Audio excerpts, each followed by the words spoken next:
அனைவருக்கும் வணக்கம். மிதுன ராசினியர்களுக்கு நிகழ இருக்கும் சூரிய பயிற்சி என்ன மாதிரியான நன்மைகள் எல்லாம் ஏற்பட இருக்கு, கிரக நிலைகளின் ரீதியாக அமையிருக்கும் சாதகங்கள் என்ன, பாதகங்கள் என்ன, மேலும் என்ன மாதிரியான முன்னேற்றங்கள் எல்லாம் உங்களுடைய வாழ்வில் ஏற்பட இருக்குது. மிதுன ராசினியர்களை பொறுத்த வரைக்கும் இந்த சூரிய பயிற்சி நிகழக்கூடிய தருணங்களில் சூரிய பகவான் தனது உச்சராசியான மேசராசியை விட்டு விலகி சுக்கிரனுடைய ஆட்சி வீடான ரிஷபராசியில் சஞ்சரிக்க இருக்கிறாரு. அதுவும் அங்கு ஏற்கனவே சஞ்சரித்து கொண்டிருக்கும் குருவோடு இணையே இருக்கிறாரு. இந்த சூரியன் மற்றும் குருவினுடைய இணைவின் காரணமாக ஜாக்பாட் அடிக்கக்கூடிய ஒரு தருணமா இந்த சூரிய பயிற்சியை அமைஞ்சிருக்குதுங்க. இதன் காரணமாக மிதுன ராசினியர்களுடைய வாழ்வில் குடும்ப சூழ்நிலை ரீதியாகவும் உத்தியோகம், தொழில், வியாபாரம், கலைத்துறை, அரசியல் துறை, மாணவ மாணவிகள், விவசாயத்துறையினர், பெண்மணிகள் என அனைவருக்குமே என்ன மாதிரியான நன்மைகள் எல்லாம் ஏற்பட இருக்கு என்பது குறித்தான முழுமையான பதிவு தான் இந்த வீடியோல நம்ம விரிவா பார்க்க போகிறோம். அதற்கு முன்னாடி சூரிய பகவான் மற்றும் குரு பகவானை பற்றி சற்று விரிவாக தெரிந்து கொள்வோம். ஜாதகம் கொண்டு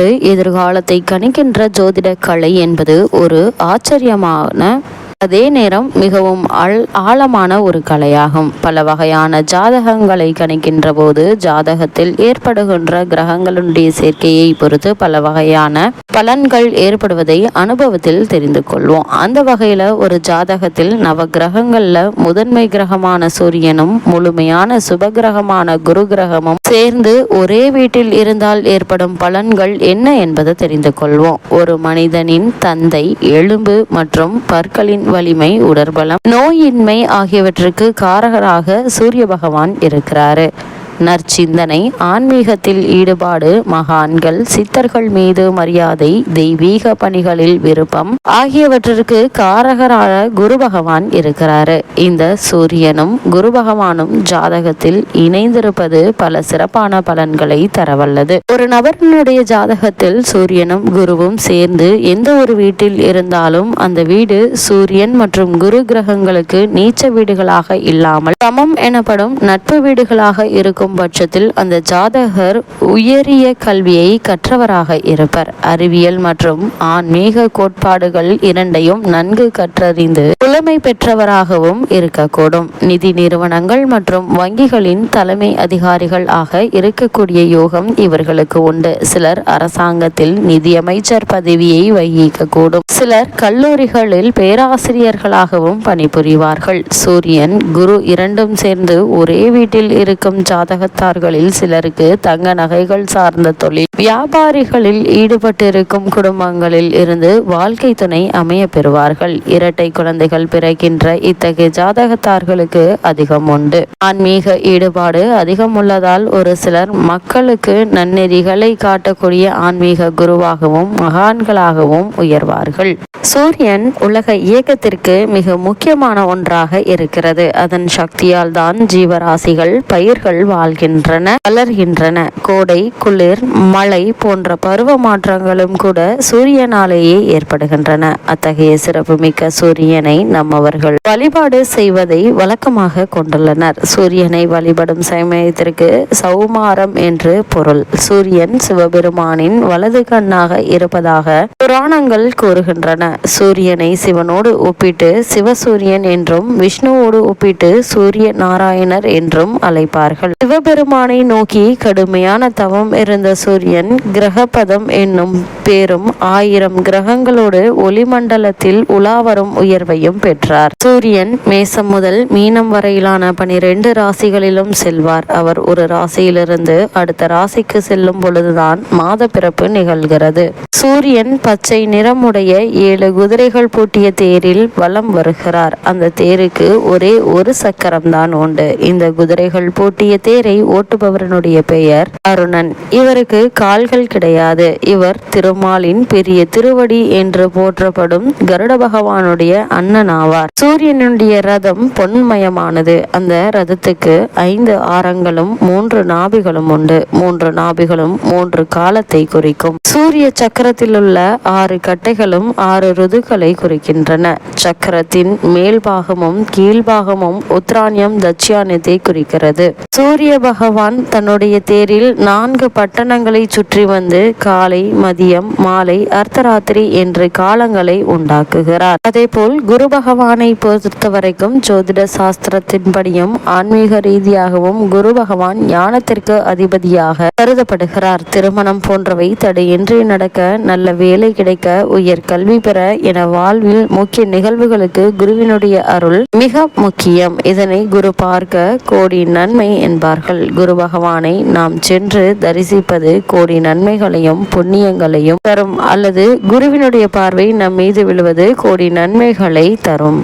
வாழ்வில் முன்னேற்றம், பலவிதமான நன்மைகள் பெறுவதற்கு குருவினுடைய ஆசி மிக அவசியமாகும். குருவினுடைய பார்வை இருந்தால் எப்படிப்பட்ட பிரச்சனையாக இருந்தாலும் அதிலிருந்து மீண்டு வர முடியும் என்பது ஐதீகம். ஆன்மீகத்தில் 2 பார்வைகளுக்கு மட்டுமே கோடி நன்மை கிடைக்கும் என்று கூறப்படுகிறது. ஒன்று குரு பார்வை, மற்றொன்று கோபுர தரிசனம். இதில் குருவினுடைய அருள் வாழ்க்கைக்கு இந்த அளவிற்கு முக்கியம் என்பதற்கு உதாரணமாக ஒரு கதையும் சொல்லப்படுவதுண்டு. குருவான பிரகஸ்பதியிடம் தெய்வீக தன்மைகள், சாஸ்திரங்கள் பற்றி அறிந்து கொள்வதற்காக சந்திர பகவான் சென்றார். குரு பகவானும் தனக்கு தெரிந்த அனைத்து சாஸ்திரங்களையும் சந்திரனுக்கு கற்றுக் கொடுத்தார். அனைத்து சாஸ்திரங்களையும் கற்றுக்கொண்ட சந்திரனுக்கு தனக்கு தான் அனைத்தும் தெரியும், தானே அனைத்தையும் தெரிந்தவன் என்ற ஆணவம் ஏற்படுகிறது. சந்திரனின் ஆணவத்தை அடக்க வேண்டும் என குரு பகவான் முடிவு செய்கிறார். இதனால் சந்திரனை அழைத்து பூமியில் தற்போது பிறந்த குழந்தையின் ஜாதகத்தை கணித்து சொல்லும் கூறினார் குரு. சந்திரனும் அந்த குழந்தையின் ஜாதக கணக்குகளை ஆராய்ந்து எழுதினார். அந்த குழந்தை 1 வயது நிறைவடைந்ததும் பாம்பு கடித்து அந்த குழந்தை உயிரிழந்து விடும் என்பதையும் கணித்து சொன்னார். சந்திரன் கணித்தபடி அந்த குழந்தைக்கு 1 வயது முடிவதற்கு சில நிமிடங்கள் மட்டுமே மீதமிருந்தது. அந்த சமயத்தில் சந்திரனை அழைத்து கொண்டு வான வீதியில் உலா சென்றார் குரு பகவான். அந்த குழந்தைக்கு என்ன நடக்க போகிறது என்பதை இருவரும் கவனித்துக் கொண்டிருந்தனர். சந்திரன் கணித்தபடி அந்த குழந்தை படுத்திருந்த தொட்டிலில் சங்கிலியின் மேலிருந்து ஒரு பாம்பு வளைந்து நெளிந்து குழந்தையை நோக்கி வந்து கொண்டிருந்தது. தான் கணித்தது சரியாக நடக்கிறது என்ற இருமாப்புடன் குரு பகவானை பார்த்து சிரித்தார் சந்திரன். ஆனால் குரு பகவான் அந்த குழந்தையையே பார்த்து கொண்டிருந்தார்.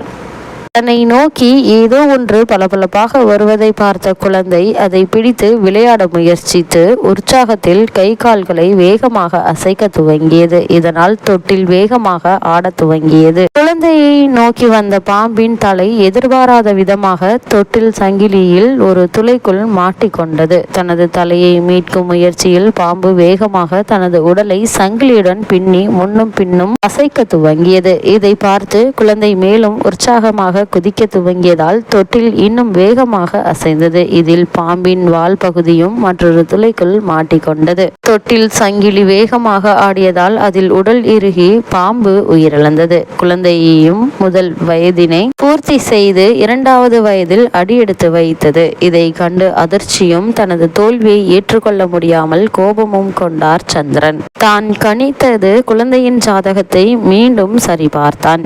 கணிப்பு சரியாகவே இருந்தது. இதனால் பதற்றத்தில் ஜாதகத்தில் குரு பார்வை கூட இல்லையே, அப்புறம் எப்படி குழந்தை உயிர் பிழைத்தது என குரு பகவானிடம் கேட்டார். அதற்கு புன்னகையுடன் அமைதியாக பதிலளித்த குரு பகவான், ஜாதகத்தில் குரு பார்வை இல்லை என்றால் என்ன? அதுதான் நான் நேரிலேயே வந்து எனது முழு பார்வையையும் குழந்தை மீது செலுத்தி கொண்டிருந்தனே, அதனால் தான் இது நேர்ந்தது. உனது ஜாதக கணிப்பு தவறில்லை, ஆனால் அதனால் வந்த ஆணவம்தான் தவறு என சந்திரனுக்கு அவரின் தவறினை எடுத்து கூறி உணர்த்தினார் குரு பகவான். தனது தவறை உணர்ந்த சந்திரனும் குருவினுடைய பார்வைக்கு இருக்கும் மகிமையை புரிந்து கொண்டார். இவ்வளவு மகிமைகள் கொண்ட சூரியனும் குருவும் இணைந்து சஞ்சரிக்கக்கூடிய இக்காலகட்டங்கள்ல பல நன்மைகள் நிறைந்த ஒரு தருணமா அமையிருக்குது. இவ்வளவு மேன்மைகளை கொண்ட சூரிய பகவான் மேசராசியிலிருந்து பெயர்ச்சியாகி ரிஷபராசியில் ஏற்கனவே சஞ்சரித்து கொண்டிருக்கும் குருவோடு இணைந்து சஞ்சரிக்க இருக்கிறாருங்க. இதன் காரணமாக மிதுன ராசினியர்களுக்கு என்ன மாதிரியான சாதகங்கள் எல்லாம் ஏற்பட இருக்கு என்று பார்க்கும்போது, ராசிநாதனான புதன் உங்களுடைய ராசிக்கு லாபஸ்தானத்தில் சஞ்சரிக்கிறாருங்க. ஒரு வகையில் சிறப்பு என்று தாங்க சொல்ல வேண்டும். கேந்திரபத்திய தோஷம் குறைவதால் சில சுப பலன்கள் ஏற்படுவதற்கான வாய்ப்புகள் உண்டுங்க. குரு விரயஸ்தானத்திற்கு வருவதால் வருமானத்தில் சில எதிர்பாராத செலவுகள் ஏற்பட இருக்குதுங்க. 3க்குரிய சூரியன் மேஷத்தில் உச்சம் பெற்று உங்களுடைய பூர்வ புண்ணிய ஸ்தானத்தை பார்ப்பதால் தெய்வ தரிசனங்கள் கிடைக்கக்கூடிய ஒரு தருணமா அமைஞ்சிருக்குது. வேலை தேடுபவர்களுக்கு சாதகமான ஒரு காலகட்டமா இந்த சூரிய பயிற்சி அமைஞ்சிருக்குது என்பதை கிரக நிலைகள் தெளிவுபடுத்துதுங்க. அதே போல மிதுன ராசி நேயர்களுக்கு பயணங்கள் ஆதாயம் தரும் விதமா அமைஞ்சிருக்குதுங்க. குறிப்பா தொழில் மற்றும் வியாபார ரீதியான பயணங்கள்ல நல்ல ஒரு முன்னேற்றம் கிடைக்கக்கூடிய ஒரு தருணமா இந்த சூரிய பயிற்சி அமைஞ்சிருக்குது. இருந்தாலும் என்ன மாதிரியான விஷயங்கள்ல நீங்கள் கவனமாக இருக்க வேண்டும் என்று பார்க்கும்போது குடும்பத்தில் தேவையில்லாத வாக்குவாதங்கள் ஏற்படலாங்க. மனதில் நிம்மதி குறையலாங்க. சுபகாரிய முயற்சிகளை சற்று தள்ளி போடுங்க. அது மட்டும் இல்லாம எந்த ஒரு முடிவாக இருந்தாலும் ஒரு முறைக்கு இருமுறை யோசித்து சிந்தித்து எடுப்பது நல்லது. முன்கோபத்தோடு அவசர முடிவுகளை எடுக்க வேண்டாங்க. நீங்கள் செய்யும் சிறு தவறும் பெரும் பிரச்சனையை தரலாங்க. யாரையும் நம்பி செயல்பட முடியாத நிலை உண்டு என்பதால் எச்சரிக்கை அவசியம் என்பதை கிரகங்களுடைய சஞ்சார நிலைகள் தெளிவாகவும் உறுதியாகவும் எடுத்து காட்டுதுங்க. அதே போல மிதுன ராசி நேயர்களை பொறுத்த வரைக்கும் இத்தருணங்கள்ல விரயத்தில் குரு பகவான் இருப்பதால எந்த ஒரு முயற்சியாக இருந்தாலும் ஒரு முறைக்கு இருமுறை ஆலோசித்து சிந்தித்து செயல்படுத்துவது மிகவும் நல்லது என்பதை கிரகங்களுடைய சஞ்சார நிலைகள் மீண்டும் மீண்டும் உங்களுக்கு அறிவுறுத்துதுங்க. மிதுன ராசி நேயர்களுக்கு இந்த சூரிய பயிற்சி நிகழக்கூடிய காலகட்டங்கள்ல கிரக நிலைகளின் ரீதியாக கூறப்படும் பரிகாரம் என்ன என்று பார்க்கும்போது அம்பிகையை வழிபட நம்பிக்கை பிறக்குங்க. வாரந்தோறும் சனிக்கிழமை பைரவருக்கு தீபம் ஏற்றுங்க. அனைத்து நன்மைகளும் உங்களுடைய வாழ்வில் ஏற்படும்.